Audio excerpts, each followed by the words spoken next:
jemaat Tuhan yang ada di dalam rumah mereka masing-masing, mereka yang menyaksikan ibadah ini secara langsung, dan umat Tuhan yang terus ada di dalam rumah Tuhan di tempat ini yang datang ke gereja, semuanya Tuhan berkati. Biarlah baik yang di rumah maupun di tempat ini mereka diberkati.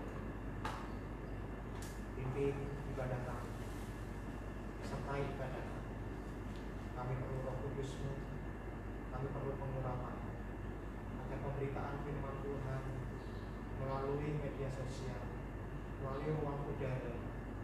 Kami percaya ruang udara akan direbut oleh setiap anak-anak Tuhan. Ruang udara akan direbut, pekabaran Injil akan menyebar di udara-udara dan disiarkan oleh banyak jaringan-jaringan internet di berbagai dunia dan di berbagai belahan Nusantara nanti.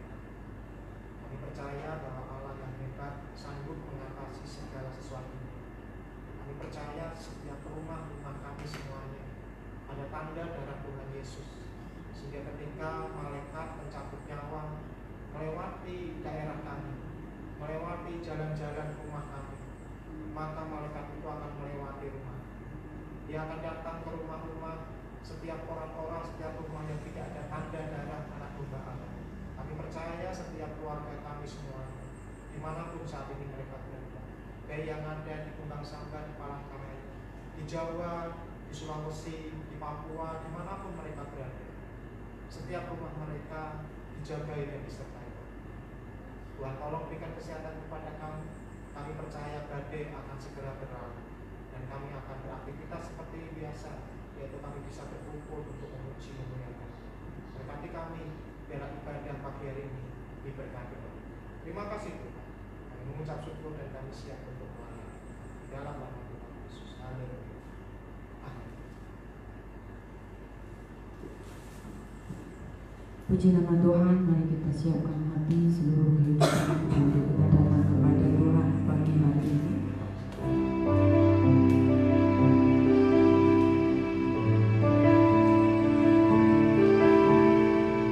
Berikan yang terbaik dari seluruh yang kita lakukan. Persembahkan sebelumnya untuk kemuliaan Tuhan. Bapa kita kami telah berada di sini.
kami datang di hadapan Tuhan, memuji dan mempermuliakan nama Tuhan di hari Sabat ini. Kami mensyukuri semua perkara yang Tuhan kerjakan dalam hidup kami, anugerah dan kemurahan Tuhan.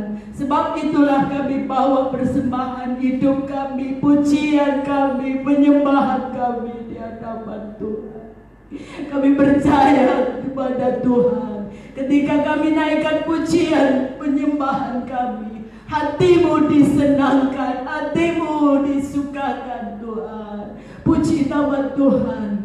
Dari awal sampai kepada akhir ibadah ini, semua ada dalam pimpinan Tuhan saja.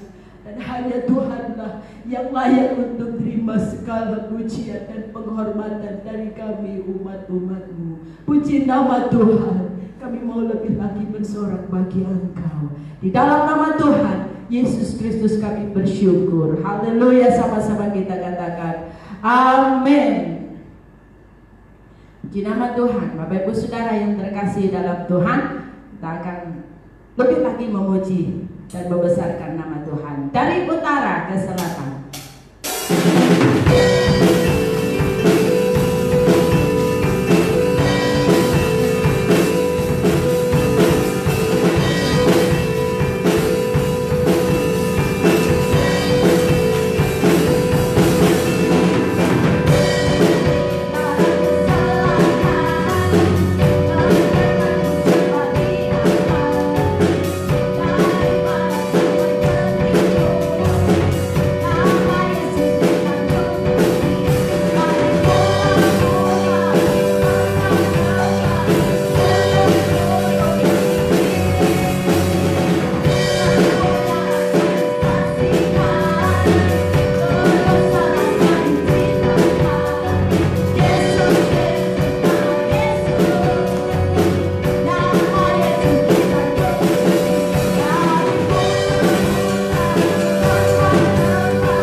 pujian dan penghormatan. Dia berkuasa di bumi dan di sorga.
Tuhan. Haleluya, haleluya. Tiba saja kita mau dengar firman Tuhan. Haleluya. Puji nama Tuhan. Haleluya.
semua oleh karena anugerah Tuhan dan kebaikan Tuhan saja.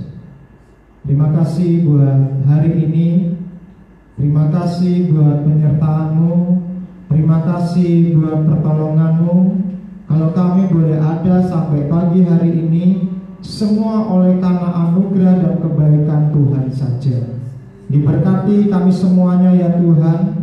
Jemaat-jemaat Tuhan yang hari ini beribadah, kiranya Engkau memberkati setiap peribadatan kami pada pagi hari ini.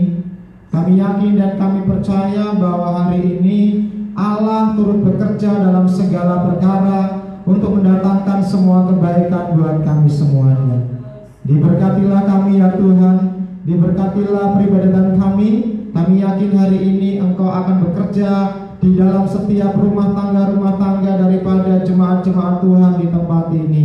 Diberkatilah mereka semuanya, baik mereka yang melalui online secara langsung ataupun mereka yang datang ke gereja. Kiranya Allah sendiri yang akan memberkati mereka semuanya dimanapun saat ini mereka berada. Biarlah setiap peralatan yang kami pakai, setiap akses media sosial yang kami pakai untuk peribadatan pada pagi hari ini, Allah sucikan dan Allah tahirkan dan Allah kiranya memberkati, sehingga setiap orang yang melihat, setiap orang yang mendengar kabar berita keselamatan daripada Engkau saja, semua yang mendengar dan mengaku dengan lidah dan mulut mereka bahwa Engkau adalah Tuhan dan Juru Selamat, maka semuanya akan diselamatkan oleh Tuhan. Berkati kami, berkati semuanya, kuduskan tempat ini. Kami rindu Tuhan hari ini Engkau berbicara dalam kehidupan kami, dan kami semuanya diberkati oleh Tuhan. Terima kasih Tuhan. Kami siap untuk mendengarkan firman Tuhan. Mari semuanya yang sudah siap mendengarkan firman Tuhan, kita katakan bersama-sama, amin. Selamat pagi Bapak Ibu Saudara yang dikasihi oleh Tuhan. Ya, kita kembali berjumpa, kita kembali bertemu sekali lagi dengan kondisi yang berbeda, dengan situasi yang berbeda, dengan tata cara liturgi yang berbeda, dengan cara yang tidak biasa kita lakukan di hari-hari sebelumnya, di minggu-minggu sebelumnya, di bulan-bulan sebelumnya.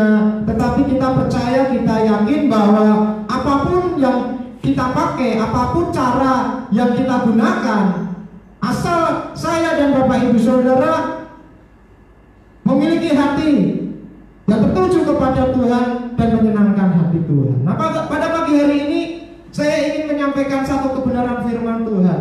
Saya ingin mengajak Bapak Ibu Saudara selalu menyelidiki akan apa yang Tuhan ingin kita kerjakan. Kita belajar untuk menyelidiki kebenaran firman Tuhan setiap hari, setiap saat. Nah, di kesempatan pagi yang indah ini, saya rindu Bapak Ibu Saudara memperhatikan kebenaran firman Tuhan sebaik-baiknya.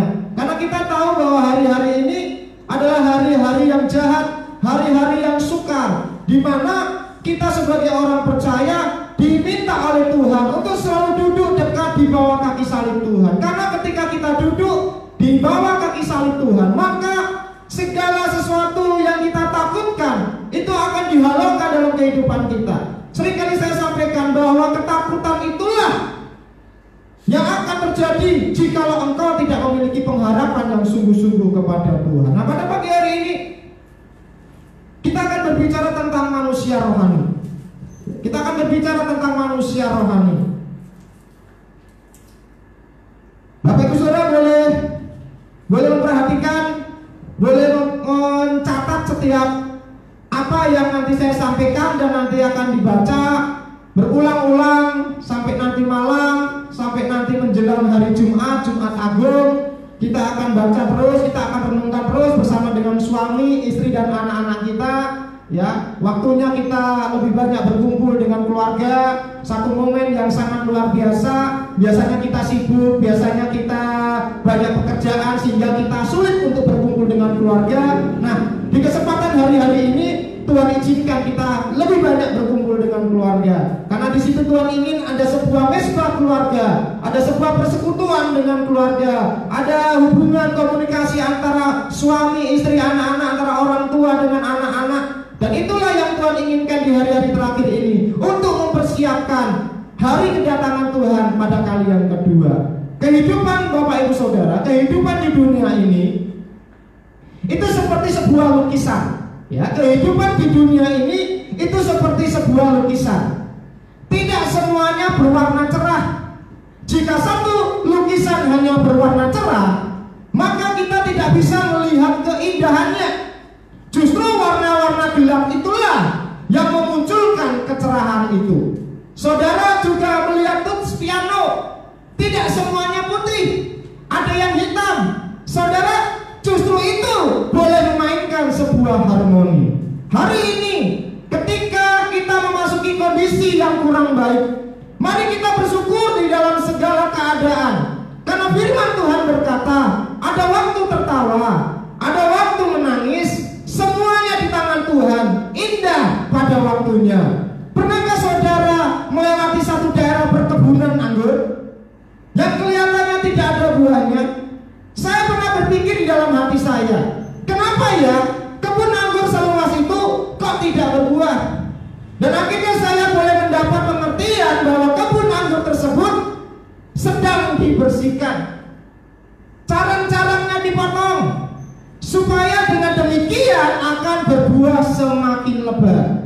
Nah, Bapak Ibu Saudara sekalian, salah satu cara awal untuk kita boleh menghasilkan buah yang lebat dan manis adalah kita memiliki hati yang baru.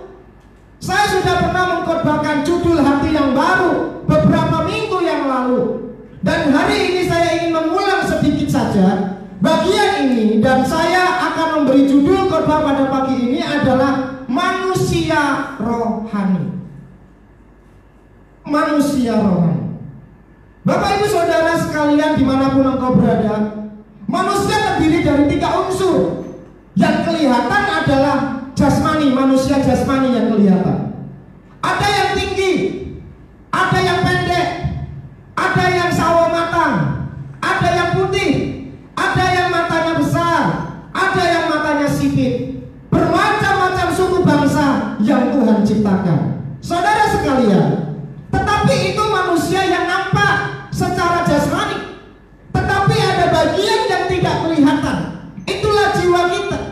Jiwa itulah yang membuat kita bisa berpikir, bisa merasakan sesuatu, bisa memiliki kehendak. Nah, bagaimana jiwa kita jadi baik, jiwa kita menjadi sehat, sangat dipengaruhi oleh roh.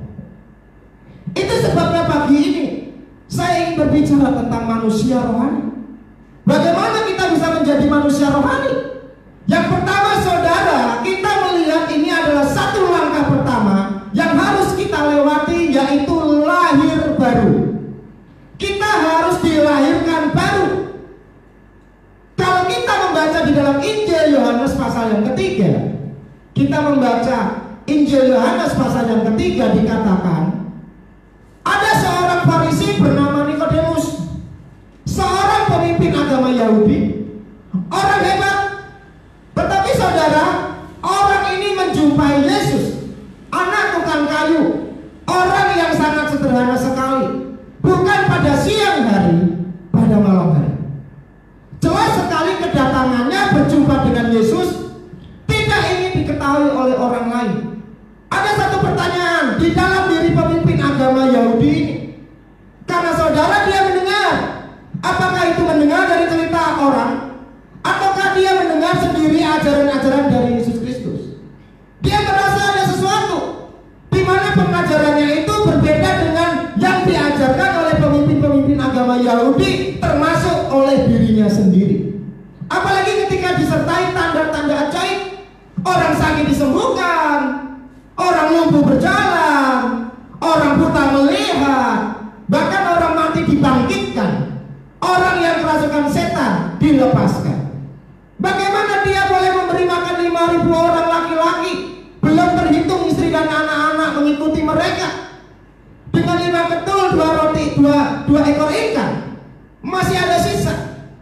Inilah yang menjadi satu pertanyaan yang berkecamuk. Itu sebabnya malam hari dia berjumpa. Dia berkata, "Rabi, kami tahu bahwa engkau datang sebagai guru yang diutus Allah." Pemahaman Nikodemus saudara sekalian, sesuai dengan pengetahuannya, dia memandang Yesus hanya sebagai seorang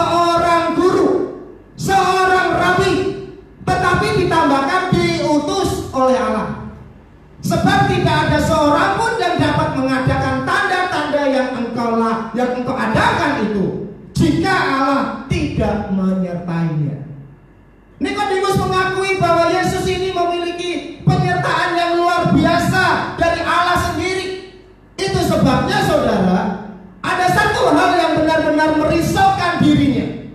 Dan dia ingin bertanya, siapa Yesus? Tetapi apakah Yesus menjawab pertanyaan Nikodemus? Tidak. Di satu sisi Yesus tidak menjawab. Dia tidak rasa bangga. Dia tidak terasa tersanjung. Lalu dia menceritakan kesaksian-kesaksian yang lain, menggambarkan betapa hebatnya dia ini. Tetapi Yesus menjawab bagian paling basic. Di ayat 3 dalam Yohanes 3, Yesus menjawab. Yohanes 3 ayat yang kelima. Aku berkata kepadamu, sesungguhnya jika seorang tidak dilahirkan kembali, ia tidak dapat melihat kerajaan Allah. Saudara, sewaktu saya membaca ayat ini berulang-ulang, saya menemukan bagaimana Yesus ini menjawab sesuatu yang di luar dari pemikiran Nikodemus, yaitu bahwa apa yang dilihat oleh Nikodemus, seorang yang mengadakan tanda-tanda luar biasa yang dilakukan Yesus, itu hanya bisa dilakukan di dalam kerajaan Allah, God's kingdom.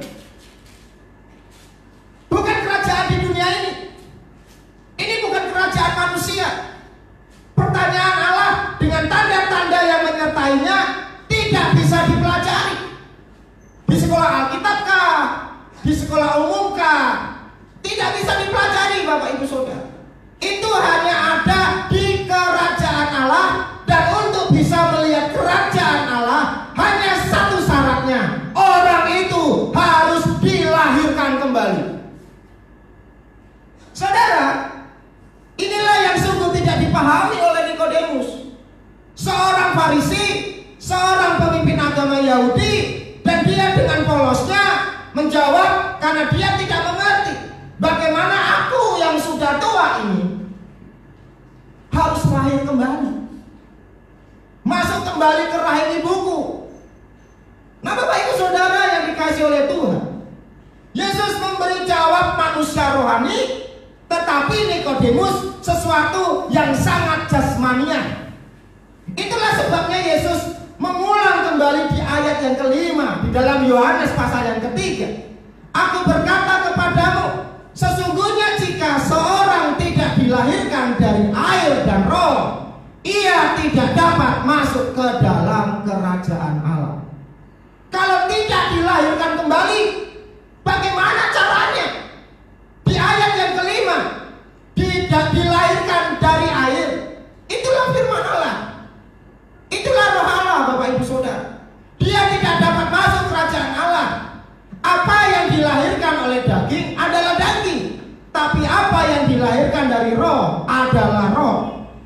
Nah Bapak Ibu Saudara sekalian dimanapun engkau berada saat pagi hari ini, inilah langkah pertama, satu-satunya langkah untuk kita bisa menjadi manusia rohani.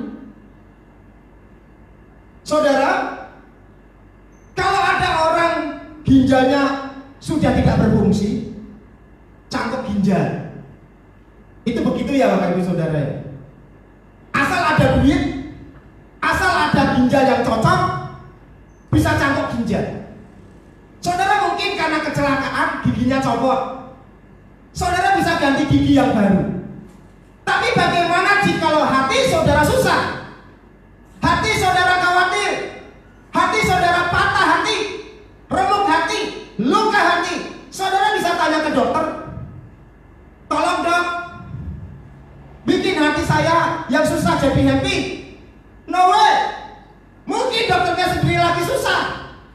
Betul tidak Bapak Ibu Saudara? Bahkan tidak jarang kita melihat sesuatu kadang-kadang sangat ironis. Pelawak-pelawak yang bikin tertawa orang, matinya pada bunuh diri. Betul tidak Bapak Ibu Saudara kalau kita melihat televisi, berita-berita di koran? Sesuatu yang rohani tidak bisa kita usahakan. Saya mau ulangi, sesuatu yang rohani tidak bisa kita usahakan. Saya mau jadi orang rohani, tidak bisa Bapak Ibu Saudara. Yesus berkata, kalau kamu tidak dilahirkan dari air dan masuk nggak bisa, melihat saja pun juga tidak bisa. Kamu tidak dapat melihat kerajaan Allah. Kalau saudara terus baca, maka kita masuk kepada poin yang paling utama. Bagaimana lahir baru itu hanya bisa diperoleh dengan anugerah. Di dalam Yohanes pasal 3 ayat yang ke-16 ya. Di dalam Yohanes pasal yang ketiga ayat yang ke-16, itulah satu ayat yang saya kira semua orang Kristen mengetahui, bahkan menghafalnya. Coba kita baca bersama-sama. Injil Yohanes pasal yang ketiga ayat yang ke-16.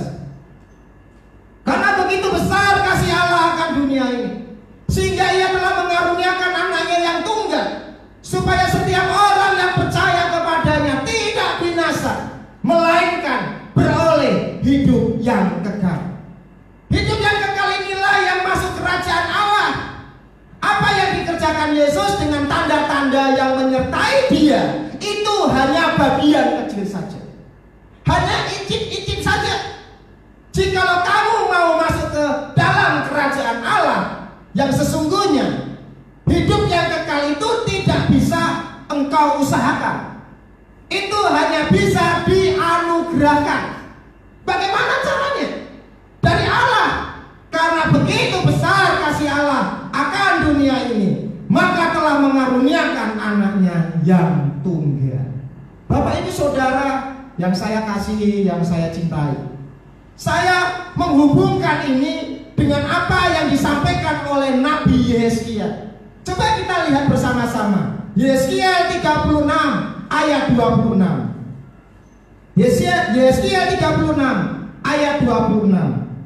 Kamu akan kuberikan hati yang baru dan roh yang baru di dalam batinmu, dan aku akan menjauhkan dari tubuhmu hati yang keras, dan kuberikan kepadamu hati yang taat. Bapak Ibu Saudara, inilah ayat the new heart, hati yang baru.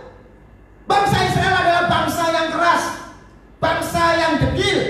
Saudara, apakah mujizat membuat kita bisa lebih beriman kepada Tuhan Yesus? Sekali lagi pertanyaannya, apakah mujizat membuat kita bisa lebih beriman kepada Tuhan Yesus? Saya katakan tidak. Tiap hari loh Bapak Ibu Saudara, bangsa Israel itu melihat mujizat di padang gurun 40 tahun. Tiap hari mereka lihat mana turun dari surga.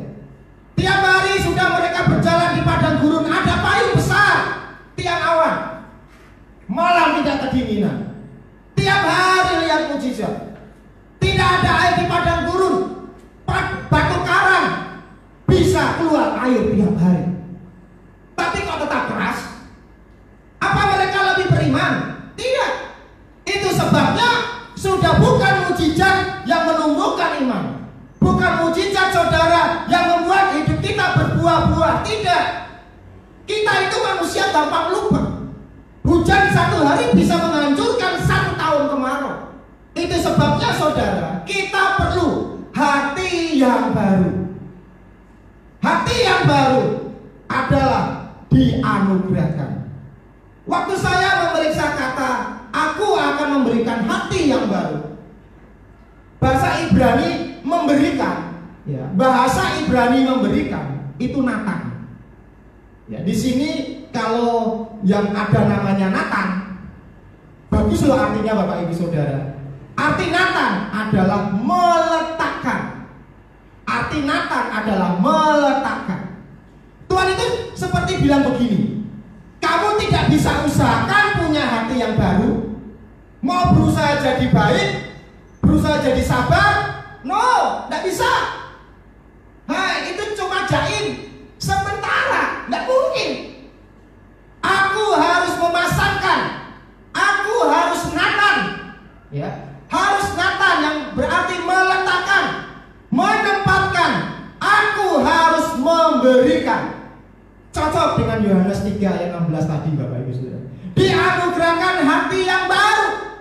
Kata baru, ya, kata baru dalam bahasa Ibrani hadas. Bukan kudis loh ya Bapak Ibu Saudara. Bukan kudis, hadas. Artinya kudus.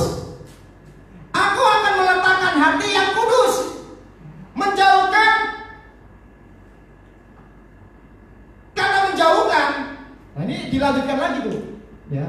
Aku akan meletakkan hati yang kudus, menjauhkan. Kata menjauhkan dalam bahasa Ibrani hasiroti, bukan roti yang kita makan, tapi hasiroti, artinya berbalik dari jahat, dari yang tidak ada belas kasihan. Itu anugerah Tuhan, tempatkan Bapak Ibu Saudara. Pasangkan hati yang kudus, sehingga membuat orang berbalik dari hati yang keras sekali. Kata keras dalam bahasa Ibraninya haiwet, bukan dawet, haiwet, yaitu hati yang kayak batu. Hati yang kayak batu. Saudara, penampilan seringkali menipu kita. Aduh, dia orangnya lemah lembut. Belum tentu loh Bapak Ibu Saudara. Belum tentu. Hatinya bisa seperti batu, seperti bangsa Israel, bisa. Nah untuk itu, untuk bisa mengubah hati yang seperti batu, haiwet, hanya Tuhan Yesus yang mampu. Yang percaya katakan amin. Untuk bisa mengubah hati yang seperti batu, haiwet itu, hanya Tuhan Yesus yang mampu. Hanya Tuhan Yesus yang bisa letakkan itu. Hanya Tuhan Yesus yang bisa pasang itu. Hati yang kudus membuat hati orang berbalik dari jalan-jalan yang jahat. Untuk itu harus ada orang yang mau berkorban. Untuk itu harus ada orang yang pasang badan. Sekali lagi, untuk itu harus ada orang yang mau berkorban. Harus ada orang yang pasang badan, mengangkut semua dosa-dosa kesalahan kita. Itulah Yesus. Satu kali Bapak Ibu Saudara, ada sebuah truk tangki dengan muatan 2.500 galon gas propana yang terbakar saat diparkir di gudang penyimpanan bahan bakar. Jilatan api menyambar kira-kira 9-12 meter dari bagian belakang truk, segera menjalar ke dok pengisian. Beberapa tangki di dekatnya juga terancam meledak. Sopir truknya sudah kena luka bakar yang parah. Ketika sang manajer melihat semuanya di gudang yang penuh dengan pegawai-pegawai, jika dia tidak melakukan sesuatu, gudang itu akan meledak dan banyak orang akan mati karena truk ini sudah terbakar. Apa yang dilakukan manajer?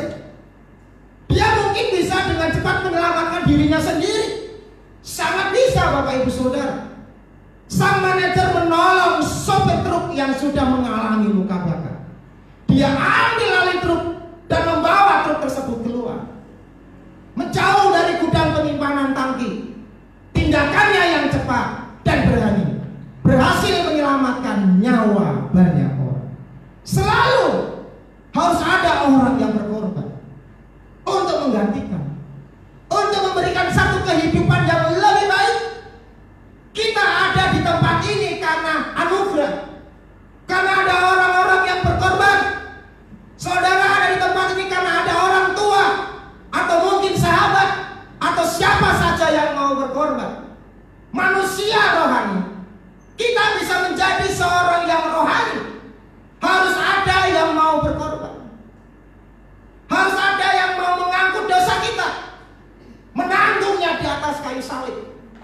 Itu sebabnya, karena begitu besarnya kasih Allah akan dunia ini, Dia mau menganugerahkan hidup yang kekal. Dia tanggung dosa itu, dimulai dari taman Getsemani.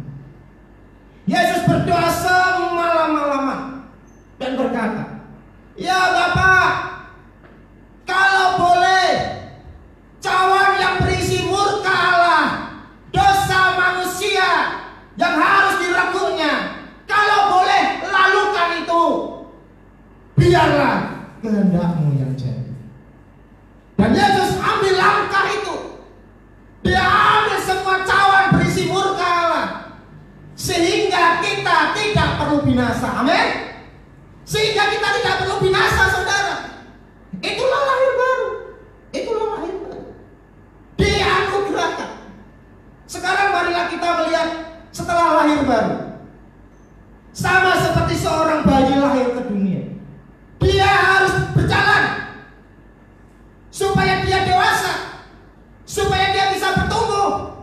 dia bisa menikah, punya anak lagi. Maka setelah lahir baru harus hidup baru. Yang setuju katakan amin. Setelah lahir baru harus hidup baru. Ada banyak orang sudah lahir tapi tidak hidup baru. Tuhan mau supaya kita tidak berhenti lahir baru saja, tetapi hidup baru. Mari kita lihat dan baca terus Yohanes pasal yang ketiga. Maka kita ketemu dengan yang namanya Yohanes Pembaptis. Dalam pasal 3 ayat yang ke-30, ketika dia melihat Yesus, apa yang dikatakan oleh Yohanes Pembaptis? Ia harus makin besar, tetapi aku manusia jasmani harus makin kecil. Yesus harus makin besar, aku harus makin kecil. Kristus sebagai Tuhan, Kristus bukan lagi hanya sekedar juru selamat. Kristus bukan lagi hanya sekedar sebagai penolong, penyembuh, memberikan bahagia, damai sejahtera, tetapi betul-betul Kristus menjadi Tuhan. Ketika Yosua berjumpa dengan seorang yang memakai pakaian perang, dia sedang bingung. Sebagai seorang pemimpin menggantikan Musa, kita tahu bahwa Musa adalah pemimpin karismatis yang sangat luar biasa. Banyak mujizat Tuhan percayakan melalui Musa. Akhirnya Musa mati. Sehebat apapun orang bisa mati. Sehebat apapun orang bisa mati. Yosua menerima janji dari Tuhan ini. Setiap tempat yang kau injak dengan telapak kakimu akan kuberikan kepadamu.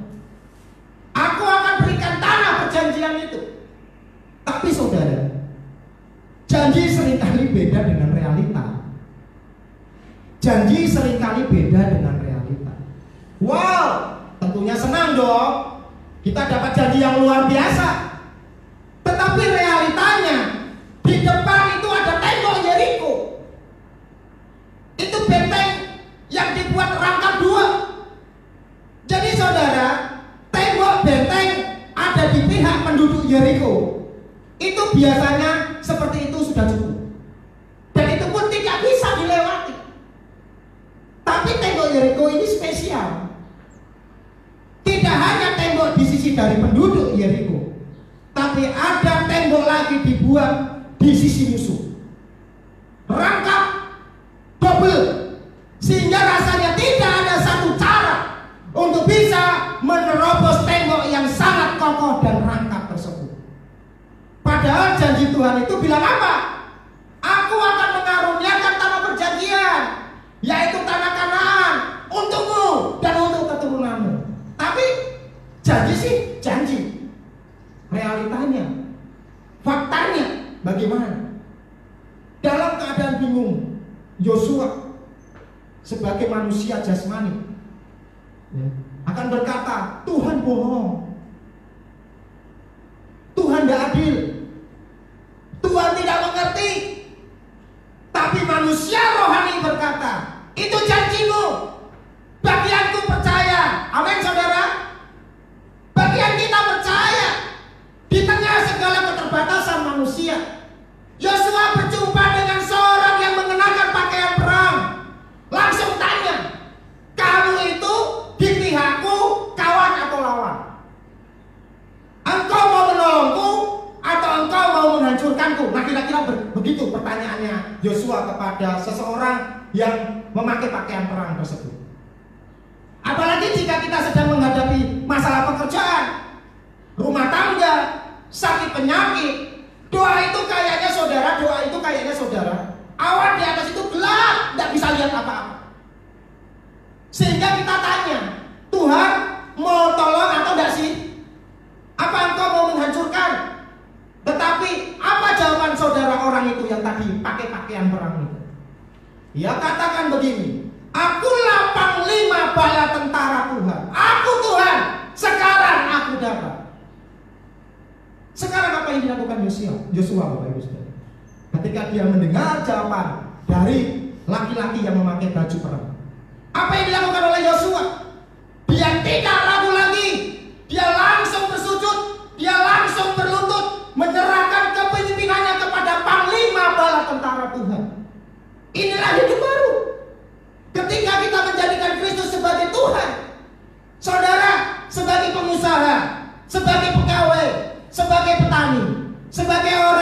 punya bengkel, sebagai pelajar, sebagai mahasiswa, sebagai ibu rumah tangga, ada banyak masalah, ada banyak masalah.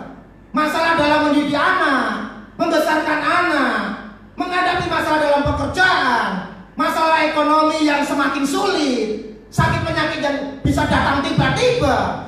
Saudara susah, saudara bisa susah. Disitulah Tuhan ingin memberikan kita hati yang baru. Ketika Tuhan pasangkan hati yang baru, saudara, Dia tidak hanya pasangkan hati yang baru. Lihat ini yang luar biasa. Di dalam Yehezkiel 36 ayat 27, Dia memampukan kita. Di Yehezkiel 36 ayat 27, Dia memampukan kita. Rohku akan kuberikan diam di dalam batinmu, dan aku akan membuat kamu hidup menurut segala ketetapanku, dan tetap berpegang pada peraturan-peraturanku dan melakukannya. Bukan saja Dia pasangkan, tahu itu hati yang baru, tapi untuk kita bisa hidup dengan hati yang baru, Dia pun memberikan kemampuan itu. Aku akan membuat kamu dikatakan hidup menurut segala ketetapanku dan berpegang pada peraturan-peraturanku dan melakukannya. Ini cocok sekali dengan apa yang disampaikan oleh Yohanes Pembaptis.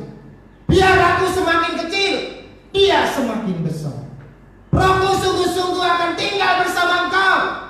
Yesus harus naik ke surga supaya Roh Kudus, Roh Penolong, Parakletos, one clock long set, Tuhan menolong engkau. Satu pribadi yang diutus oleh Allah untuk menyertai kita. Bukan saja ketika kita rasa Dia ada, ketika kita merasa Dia tidak ada, Dia tetap ada. Parakletos, Dia menyertai kita selama-lamanya. Kisah para Rasul pertama ayat yang ke-8. Kisah Rasul pasal yang pertama ayat yang ke-8. Jika Roh Kudus turun atas kamu, kamu akan menjadi saksi. Hidup kita akan diubahkan. Dia yang menjadi semakin besar, aku menjadi semakin kecil. Menjadi seorang Kristen tidak sekedar bertobat, terima Yesus altar call. Tidak, Bapak Ibu Saudara. Perlu proses.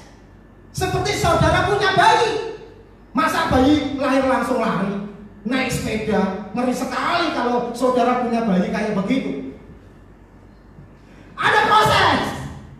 Ada proses, Bapak Ibu Saudara. Ada pertumbuhan. Proses itu kadang-kadang, saudara, membuat kita tidak nyaman. Proses itu membuat kita rasanya aduh, udah ketat. Tapi kita harus melewatinya. Ada sebuah cerita. Seorang pengacara Kristen dari Amerika bernama Horatio Spafford. Ini fotonya ada di layar. Seorang pengacara Kristen dari Amerika Serikat bernama Horatio Spafford. Ya, abad 19 kira-kira tahun 1900-an. Dia mengalami satu kesedihan bersama dengan istrinya. Satu-satunya anak laki-laki yang dia cintai meninggal dunia kena penyakit demam berdarah. Horatio seorang pengacara yang sukses, punya istri yang setia. Semua keluarga adalah keluarga Kristen. Mereka adalah keluarga yang cinta Tuhan. Satu anak laki-laki dan 4 anak perempuan. Anak lakinya meninggal. Mereka sepertinya mau mati. Tapi saudara, belum selesai kesedihannya. 1 tahun kemudian terjadi tragedi di Amerika bernama The Great Chicago Fire. Dan itu membakar habis seluruh aset properti miliknya. Horatio Spafford, seorang pengacara yang berhasil, dia memiliki banyak aset properti. Pada masa The Great Chicago Fire, propertinya banyak yang terbakar. Sebagai keluarga Kristen, mereka tidak mengerti mengapa harus mengalami seperti ini. Tapi Spafford berkata kepada istrinya, anak laki kita sudah mati. harta kita pun sudah banyak yang habis. Mari kita datang kepada Tuhan. Firman Tuhan berkata dalam Mazmur 119 ayat 67. Firman Tuhan berkata dalam Mazmur 119 ayat 67. Adalah baik jika aku tertindas, supaya aku belajar ketetapan-Mu. Kalau saudara tidak tertindas, kita seringkali saudara hidup seenaknya. Tapi begitu tertindas, waduh, tidak mau belajar ketetapan Tuhan. Jadi saudara, Horasio ini berkata, udahlah kita pergi saja ikut satu seminar rohani di Eropa yang dipimpin oleh seorang penginjil terkenal pada waktu itu bernama D.L. Moody. Istrinya setuju. Tiket kapal zaman dulu belum ada pesawat, tiket kapal sudah dibeli. Horasio, istrinya, dan keempat anak perempuannya akan naik kapal bersama. Cukup banyak orang Kristen, teman-teman dekat mereka ikut seminar di Eropa, di D.L. Moody. Tetapi saudara, pada hari mau berangkat, ternyata Horasio mengalami sedikit masalah bisnis. Dia tidak harus selesaikan. Sehingga dia berkata kepada istrinya, kamu dan 4 anakmu pergi dulu, nanti saya menyusul. Sehingga saudara, istri dan 4 orang anaknya, mereka berangkat naik kapal menuju Eropa. Tetapi apa yang terjadi? Tidak pernah diduga dalam perjalanan itu kapal yang membawa istri dan 4 anaknya mengalami kecelakaan dan kapal tersebut hanyut sampai ke dasar laut. Beberapa hari setelah kejadian itu, setelah kecelakaan itu, Spafford mendapat sebuah telegram dari istrinya. Pesannya hanya memiliki 2 kata, selamat sendirian. Pesan seperti itu, selamat sendirian. Self love artinya apa? Istrinya berhasil selamat. 4 anak perempuannya mati semuanya, tenggelam di dalam laut. Saudara, itu hati Horasio, wah, hancur berkeping-keping. Rasanya lebih baik mati daripada hidup. Tapi Spafford menguatkan diri.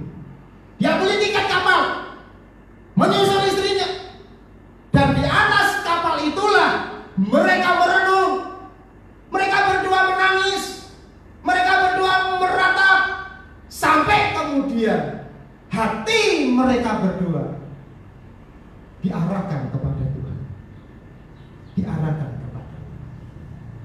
Di atas kapal itu Horasio Spafford menciptakan satu lagu yang keluar dari isi hatinya.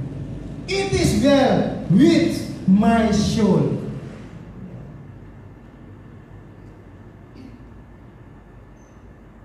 Kira-kira tulisannya seperti ini. Saya terjemahkan di Indonesia saja.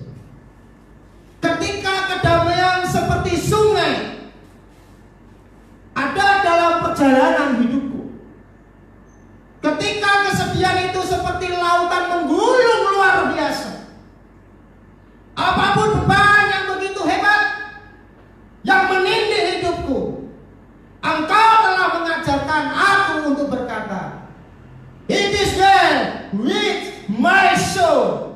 Baik buat jiwa, baik buat jiwa. Bapak ibu saudara yang dikasihi oleh Tuhan, Horasio Spafford dan istrinya tidak meninggalkan Tuhan. Beberapa waktu setelah itu bahkan istrinya berkata, kelima anaknya bukan mengalami perpisahan selama-lamanya, tetapi perpisahan hanya sementara. Mereka berkata, kekristenan bukan tentang jika engkau mengikut Yesus semua akan baik-baik saja, engkau akan memiliki hidup yang enak, yang bebas. Masalah di dunia ini, aku akan tetap berdiri untuk Yesus. Apapun permasalahan yang terjadi padamu di dunia ini,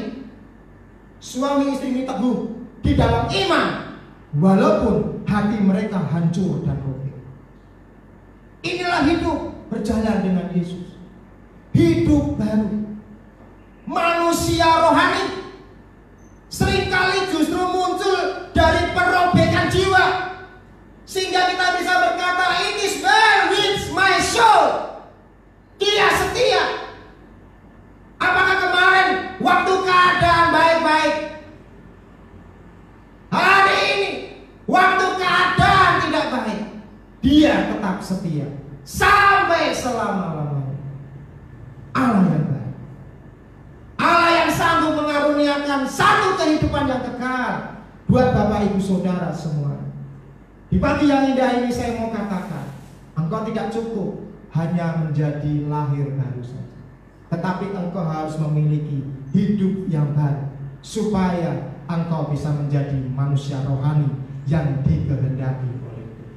Apapun masalah yang engkau hadapi, apapun persoalan yang engkau alami, apapun pergumulan yang engkau hadapi, engkau harus katakan, baik buat jiwaku.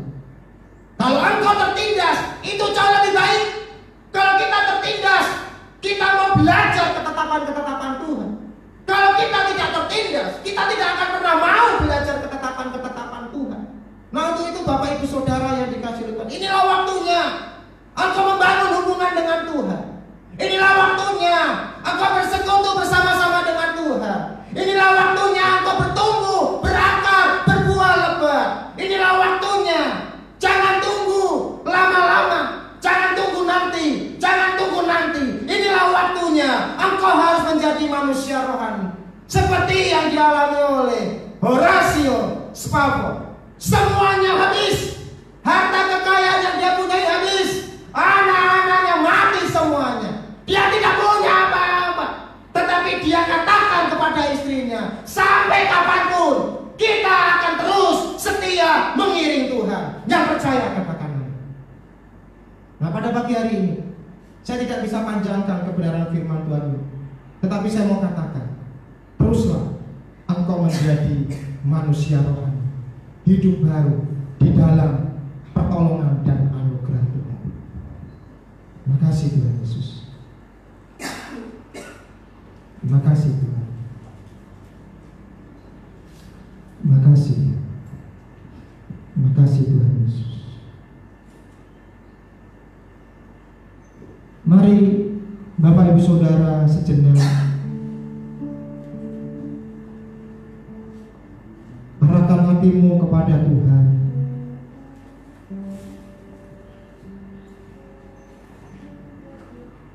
Untuk menjadi manusia rohani itu anugerah, tidak bisa diusahakan oleh diri kita. Harus ada orang yang berkorban. Harus ada orang yang menanggung setiap dosa-dosa kita, yaitu Yesus. Harus ada yang meletakkan, memberikan hati yang baru.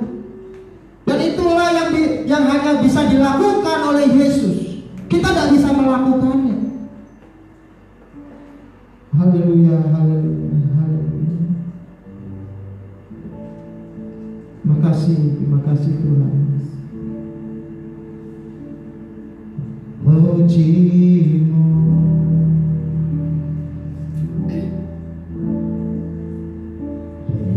suaraku,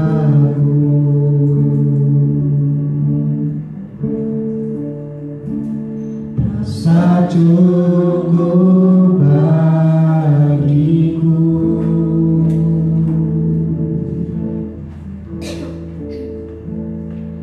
Namun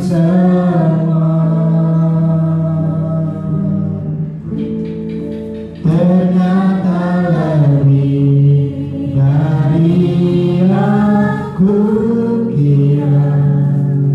Ku hanya peduli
bisa memuji dan mempermuliakan nama-Mu.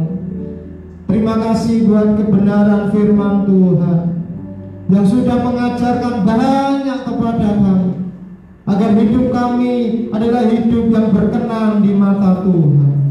Tidak hanya sekedar lahir baru, tetapi kami memiliki hidup yang baru, sehingga setiap kebenaran-kebenaran firman Tuhan boleh kami hidupi, boleh kami praktekkan, sehingga apapun yang terjadi di dunia ini Tuhan, kami mau katakan Engkau Allah yang baik.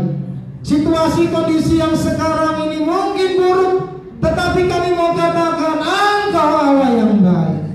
Biarlah kami semakin hari semakin kecil dan Engkau semakin besar di dalam kehidupan kami, bahwa tertindas itu lebih baik buat kami, agar kami belajar ketetapan-ketetapan, agar kami belajar peraturan-peraturan-Mu. Terima kasih Tuhan. Terima kasih Roh Kudus. Engkau sudah memimpin kami sampai hari ini. Engkau sudah menyertai kami sampai hari ini. Dan kami tidak pernah melihat Engkau meninggalkan kami. Berkati seluruh jemaat-jemaat Tuhan di rumah mereka masing-masing.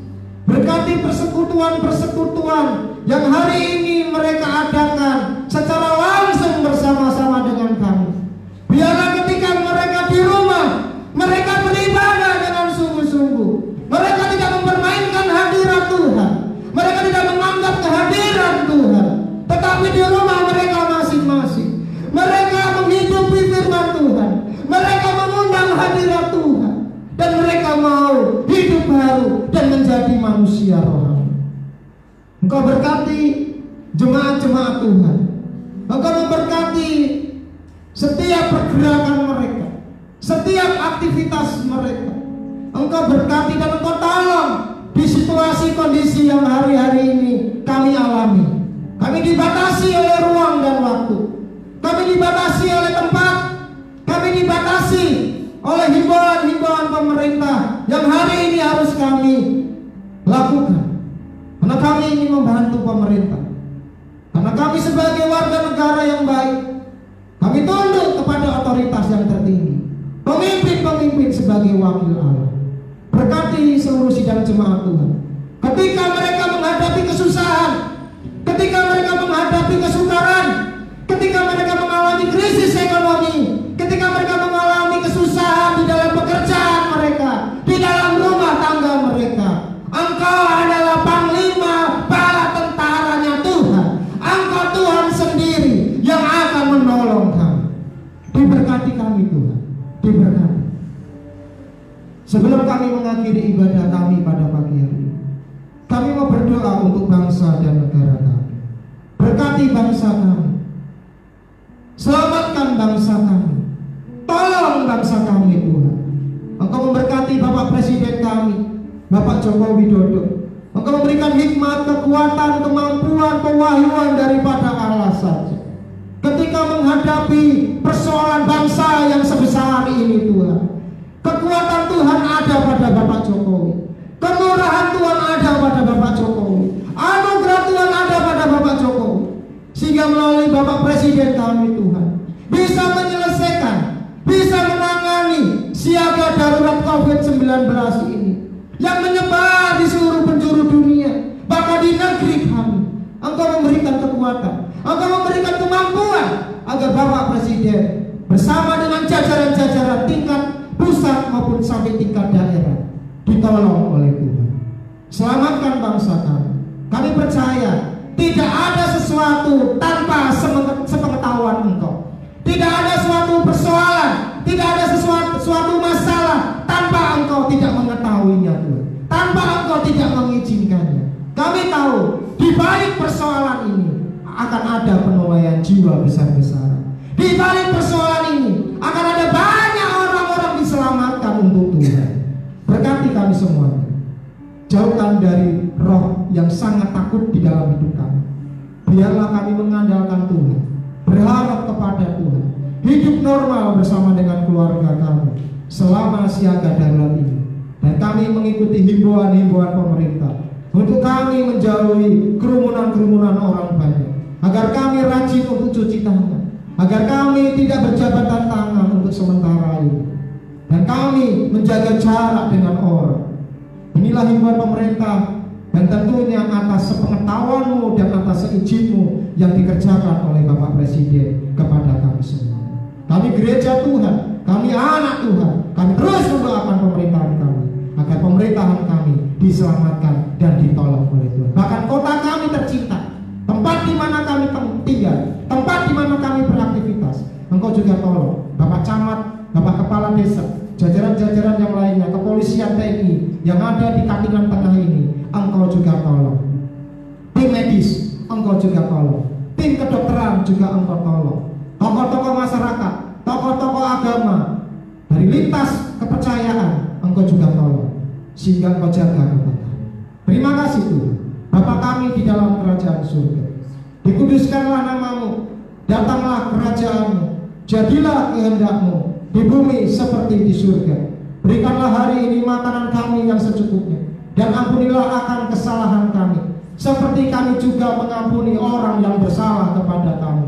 Dan janganlah membawa kami ke dalam pencobaan, tetapi lepaskanlah kami daripada yang jahat, karena Engkaulah yang mempunyai kerajaan dan kuasa sampai selama-lamanya. Sekarang saudara-saudaraku, arahkan hatimu dan angkatlah kedua belah tanganmu. Pulanglah engkau, pulang dengan bawa berkat daripada Bapa di surga, kasih sayang daripada Yesus Kristus, penyertaan penghiburan daripada Roh-Mu yang kudus, tinggal menyertai kita semuanya, mulai hari ini sampai Maranatha. Tuhan Yesus Kristus datang pada kali yang kedua, menjemput kita semua. Bapa, terima kasih. Bapa, terima kasih. Bapa di dalam surga, ku berterima